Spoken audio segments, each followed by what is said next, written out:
अक्टूबर attempt की।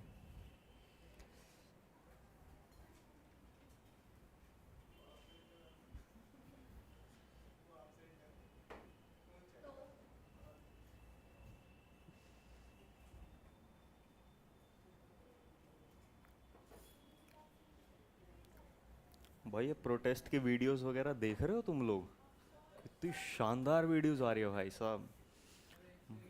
एक से एक, एक से एक भाई साहब। वो बैरिकेड होते हैं पुलिस वाले, वो उसके ऊपर चढ़ के उसको भगा के ले जा रहे हैं। हैं? भाई एक से एक। एक वो थी, Gandhi ji, Rabindranath Tagore, B R Ambedkar, PK also. क्या protest so goted, they have to respond. मजेदार भाई।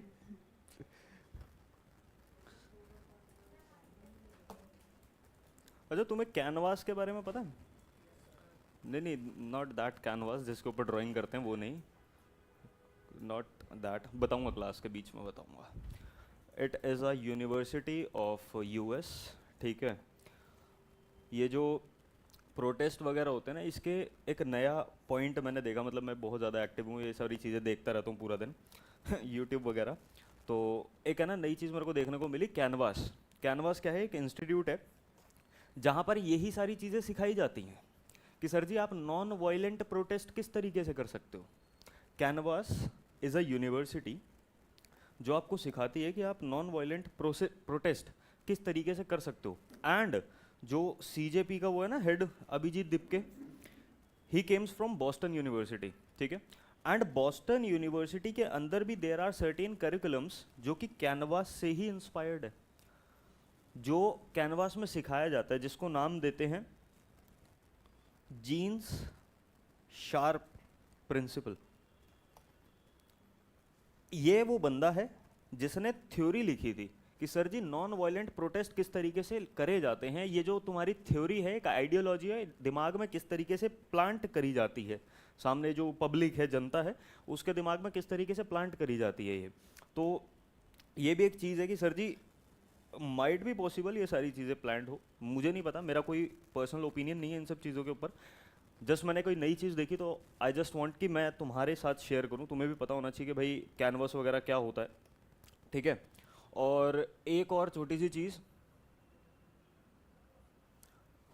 एक और छोटी सी चीज़ कि भाई, अच्छा कोई एक बात बताओ, ये तुम लोगों को क्या लगता है, ये जो एजुकेशन मिनिस्टर है धर्मेंद्र प्रधान, ये रिज़ाइन करेगा या फिर नहीं करेगा? है? काहे? उसको दूसरे डिपार्टमेंट में शिफ्ट कर देंगे, बट ऐसा क्यों? अगर कोई और मिनिस्टर होता तो अभी तक तो हो जाता उसका ट्रांसफ़र, या फिर हटा दिया जाता, रिजिग्नेशन हो जाता। रीज़न? अब की बार एक ही भाई 400 पार। राहुल गांधी के दोनों टांगे हैं।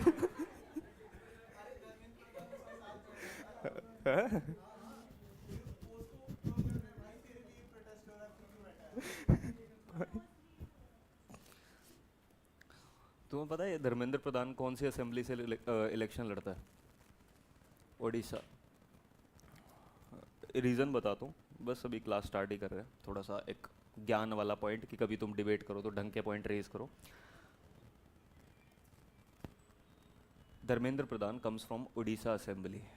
उड़ीसा असेंबली में बीजेपी हमेशा हारती है, एंड इस बार उड़ीसा असेंबली में बीजेपी जीती थी just because of this person, Dharmendra Pradhan. अगर इसको रेजिग्नेशन दिया जाता है या फिर कुछ भी होता है तो दोबारा उड़ीसा में तो बीजेपी नहीं आ सकती किसी भी तरीके से।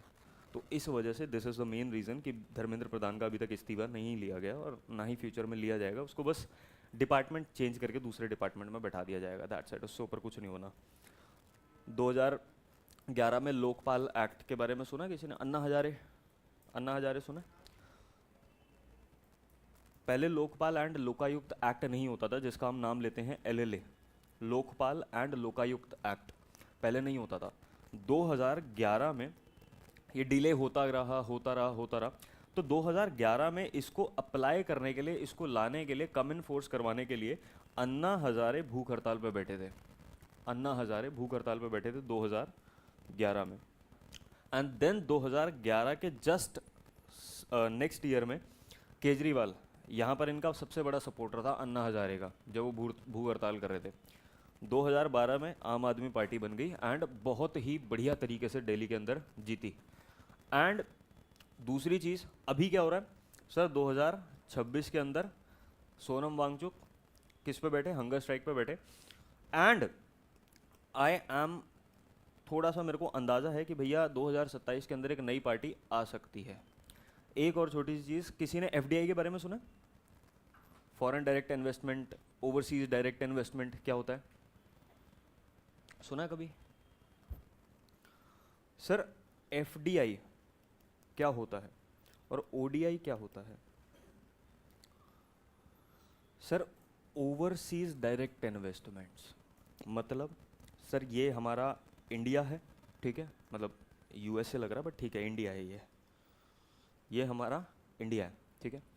अब अगर बाहर का कोई बैठा बंदा इन्वेस्ट करना चाहता है इंडिया के अंदर, इंडिया की कंपनीज के अंदर, तो there are certain restrictions in FDI, ODI as well as in FEMA, कि सर आप कुछ एरियाज में इन्वेस्टमेंट कर सकते हो एंड कुछ एरियाज के अंदर इन्वेस्टमेंट नहीं कर सकते, स्ट्रिक्टली प्रोहिबिट है, ठीक है।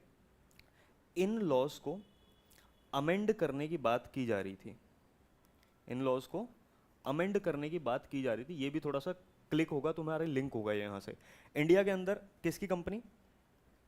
सोनम सर, ठीक है।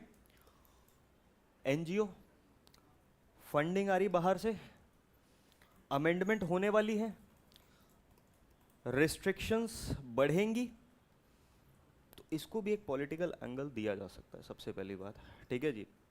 तो मैं पहले बता दूं भाई, ना तो मैं बीजेपी का सपोर्टर हूं, ना मैं सीजेपी का सपोर्टर हूं। कहीं सोचो कि बीजेपी की इमेज वाइट वॉश करना है, ऐसा कुछ नहीं है। मेरे पास कोई पैसा नहीं है बीजेपी की तरफ से, जस्ट एक नई चीज़ देखी तो मैं एक बार बता दूं, ठीक है। Chapter number 4 finally